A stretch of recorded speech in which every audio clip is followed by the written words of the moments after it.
Phnom Penh and Takmau under lockdown from midnight, full details announced. ទីក្រុងភ្នំពេញនិងក្រុងតាខ្មៅស្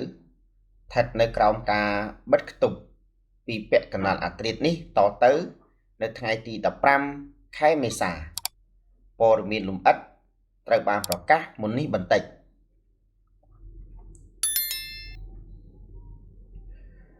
The Cambodian government has just confirmed the lockdown order on Phnom Penh and Tak Mau town by releasing an official announcement. រដ្ឋាភិបាលកម្ពុជាទើបបានបញ្ជាក់ពីបទបញ្ជាពីការបិទគប់ទីក្រុងភ្នំពេញនិងក្រុងតាខ្មៅដោយចេញនូវសេចក្តីប្រកាសជាផ្លូវការ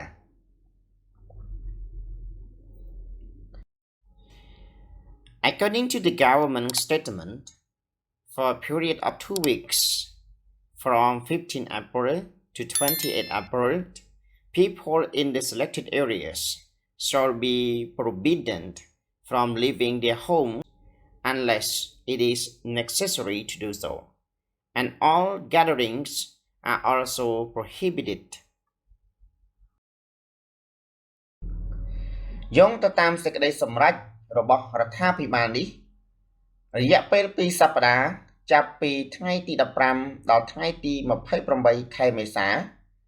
ប្រជាពលរដ្ឋក្នុងតំបន់បិទគប់នឹងត្រូវហាមឃាត់មិនឲ្យចេញពីផ្ទះឡើយលុះត្រាតែមានភាពចាំបាច់ដែលត្រូវធ្វើនឹងការជួបជុំទាំងអស់ក៏ត្រូវបានហាមឃាត់ផងដែរ Here are the other main points of the announcement. Traveling to buy food and other necessities in the lockdown areas are still allowed. However, it can only be done 3 times per week, and only 2 members per household are allowed to go out. ទាំងនេះគឺជាចំណុចសំខាន់នៃសេចក្តីប្រកាសការធ្វើដំណើរទៅទិញអាហារនិងរបស់ចាំបាច់ផ្សេងៗនៅក្នុងតំបន់បិទគប់គឺនៅតែអនុញ្ញាតតែត្រូវធ្វើត្រឹមតែ3ដងក្នុងមួយសប្តាហ៍ហើយអនុញ្ញាតឲ្យចេញបានតែសមាជិក2នាក់ប៉ុណ្ណោះក្នុងមួយគ្រួសារ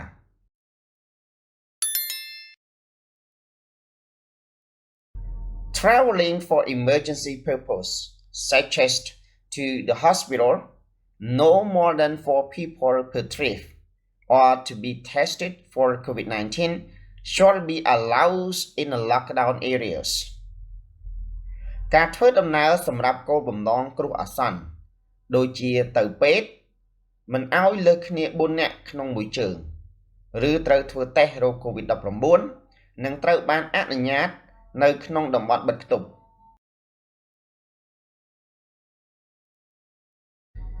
Journalists, diplomats, international organizations and NGO workers and government officials shall be allowed to go to work, but they have to bring their work documents with them and also follow the preventive measures issued by the Health Ministry. អ្នកកាសែតអ្នកការទូតស្ថាប័នអន្តរជាតិនិងបុគ្គលិកអង្គការក្រៅរដ្ឋាភិបាលមន្ត្រីរដ្ឋាភិបាលនឹងត្រូវអនុញ្ញាតឲ្យចេញទៅធ្វើការតែត្រូវនាំយកឯកសារការងារជាមួយពួកគាត់ហើយត្រូវអនុវត្តនៅវិធានការការពារដែលចេញដោយក្រសួងសុខាភិបាល Only essential businesses such as food shops, pharmacies, hospitals and clinics, food factories, slaughterhouses, transportation, hotels, guest houses, online businesses, provision of products that are considered daily necessities such as markets, supermarkets, mini markets, grocery stores, takeaway restaurants, gas stations, telecom companies, banks, and FMIs are allowed to operate during the lockdown. ចំនួនចាំបាច់តែប៉ុណ្ណោះដូចជាហាងលក់អាហារ ឱសថស្ថានមន្ទីរពេទ្យនិងគ្លីនិករោងចក្រអាហារកន្លែងលក់សាច់ទីសត្វតាឃាតការដឹកជញ្ជូនសន្តាគារនិងផ្ទះសំណាក់ជំនួញអនឡាញការផ្គត់ផ្គង់ផលិតផលដែលគេចាត់ទុកថាជាគ្រឿងចាំបាច់ប្រចាំថ្ងៃដូចជាផ្សារទំនើបផ្សារតូចហាងលក់គ្រឿងទេស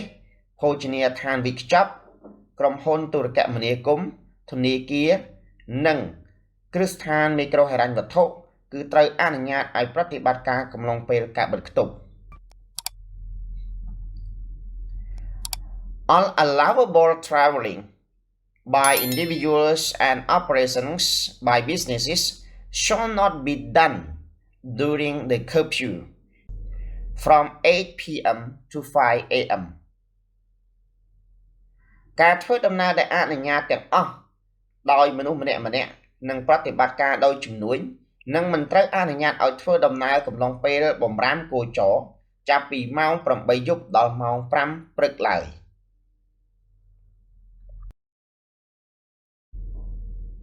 A national committee led by Finance and Economics Minister Uon Ponmunirat has been established to monitor the lockdown.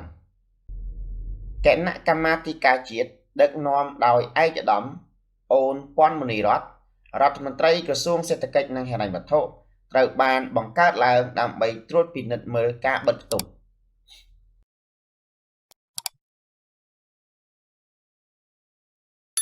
The committee has the authority to create working groups, special purposes,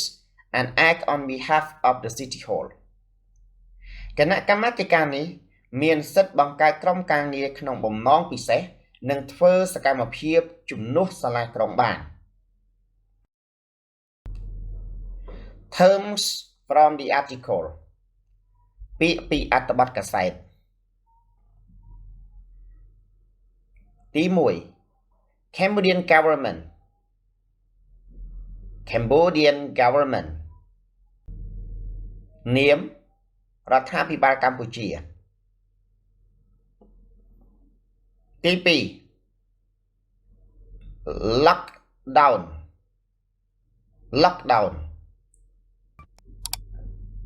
ជានាមឬជាកិរិយាសព្ទការបិទគប់ទី3 release កិរិយាសព្ទចេញឬដោះលែងទី4 announcement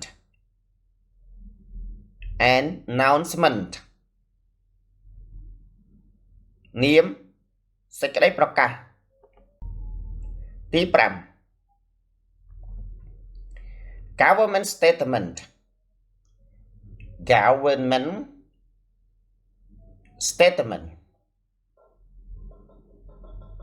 នាមសេចក្តីសម្រេចឬសេចក្តីថ្លែងការណ៍របស់រដ្ឋាភិបាលទី6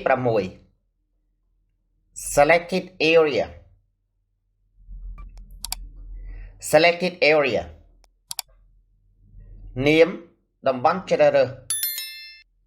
ទី7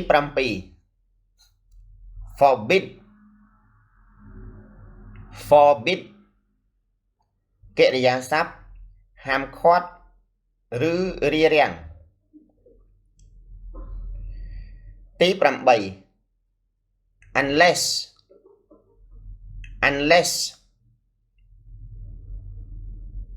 ឆ្នាប់លួតត្រាតែបើមិនដូច្នេះឬប្រសិនបើមិន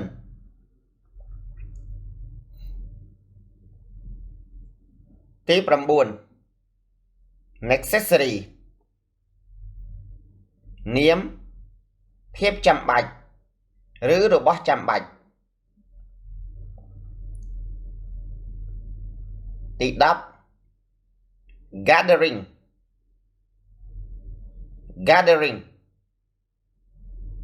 ការជួបជុំការប្រមូលផ្ដុំ ទី11 household household នាមមនុស្សក្នុងផ្ទះឬគ្រួសារទី12 emergency purpose emergency purpose នាមគោលបំណងគ្រោះអាសន្នទី13 lockdown area lockdown area នាមតំបន់បិទគប់ទី14 journalist journalist នាមអ្នកកាសែតទី15 diplomat diplomat នាមអ្នកការទូតទី16 international organization international organization នាមស្ថាប័នអន្តរជាតិអង្គការអន្តរជាតិទី17 NGO worker NGO worker នាមបុគ្គលិកអង្គការក្រៅរដ្ឋាភិបាលទី18 government officer government officer នាមមន្ត្រីរដ្ឋាភិបាលទី19 preventive measure preventive measure នាមវិធានការការពារទី20 essential business essential business នាមជំនួញចាំបាច់ទី21 food shop food shop នាមហាងលក់អាហារទី22 pharmacy pharmacy នាមឱសថស្ថានពាក្យទី23 slaughterhouse slaughterhouse នាមទីសត្វឃាតឬកន្លែងលក់សាច់ទី24 transportation transportation នាមការដឹកជញ្ជូន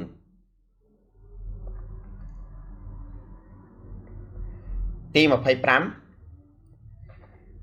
guest house guest house នាមផ្ទះសំណាក់ទី26 online business online business នាមជំនួញអនឡាញទី27 grocery store grocery store នាមហាងលក់គ្រឿងទេស